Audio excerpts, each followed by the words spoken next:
BGP Merang Kingdom, ECR, Injambakkam, Chennai. Puducherry சட்டமன்ற தேர்தலில் காலை முதல் வாக்குப்பதிவு மும்முரமாக நடைபெற்று வருகிறது. தற்போது இவர்களுடன் இணைந்திருக்கிறார் செய்தியாளர் பாலவெற்றிவேல். அவரோடு பேசலாம். பாலவெற்றிவேல், புதுச்சேரியில் இன்று வாக்குப்பதிவு துவங்கி நடைபெற்று வருகிறது. தற்போது வரை இருக்கக்கூடிய விவரங்கள் என்ன? எத்தனை விழுக்காடு வாக்குகள் பதிவாகி இருக்கிறது? என்ன விவரம்?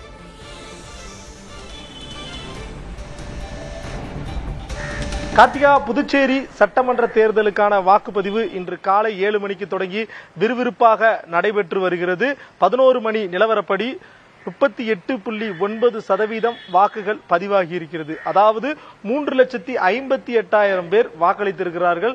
மொத்தமாக மாநிலம் முழுவதும் எஸ்ஐஆருக்கு பிறகு 9,50,639 பேர் வாக்காளர்களாக இருக்கும் நிலையில அதுல 3,58,000 பேர் வாக்களித்திருக்கிறார்கள் என்றால் இன்னும் ஒரு 5,92,000 பேர் வாக்களிக்க வேண்டிய ஒரு நிலை இருக்கிறது.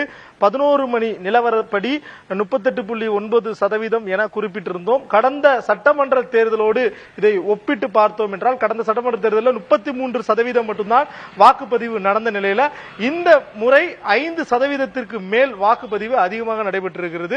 இந்நிலையில் இந்த வாக்குப்பதிவு முடிவடையும் போது 6 மணிக்கு முடிவடையும் போது கிட்டத்தட்ட 85% அளவிற்கு வாக்குப்பதிவு கடக்கும் என தேர்தல் அதிகாரிகள் நம்பிக்கை தெரிவிக்கிறார்கள்.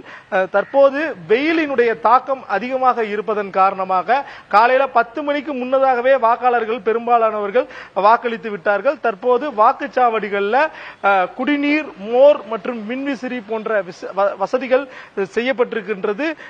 மாற்றுத்திறனாளிகள், முதியவர்கள், கர்ப்பிணி பெண்களுக்கான சிறப்பு ஏற்பாடுகள் செய்யப்பட்டிருக்கிறது. முதல்வர் ரங்கசாமி, முன்னாள் முதல்வர் நாராயணசாமி, லட்சிய ஜனநாயக கட்சியினுடைய தலைவர் ஜோஸ் சார்லஸ் மார்டின், சட்டமன்ற எதிர்க்கட்சி தலைவர் சிவா, காங்கிரஸ் கமிட்டியினுடைய தலைவர் வைத்திலிங்கம், அதிமுக செயலாளர் அன்பழகன் உள்ளிட்டோர் வாக்குப்பதிவு செய்துள்ளனர். அதே போன்று பாஜகவை எடுத்துக்கொண்டோம் என்றால் உள்துறை அமைச்சர் நமச்சிவாயம் மண்ணாடிப்பட்டு தொகுதியில தனது ஜனநாயக கடமை ஆற்றினார்.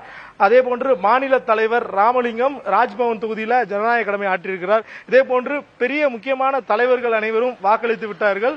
இனி சாமானிய மக்கள் ஆங்காங்கே வாக்களித்துக் கொண்டிருக்கிறார்கள். ஒரு சில இடங்களில் வாக்குப்பதிவு இயந்திரங்களில் கோளாறு ஏற்பட்டிருக்கிறது. ஆனாலும் உடனடியாக தேர்தல் நடத்தும் அதிகாரிகளால் அந்த புதிய வாக்குப்பதிவு இயந்திரங்கள் மாற்றப்பட்டு தேர்தல் தடைபெறாமல் தொடர்ச்சியாக நடைபெற்று வருகிறது.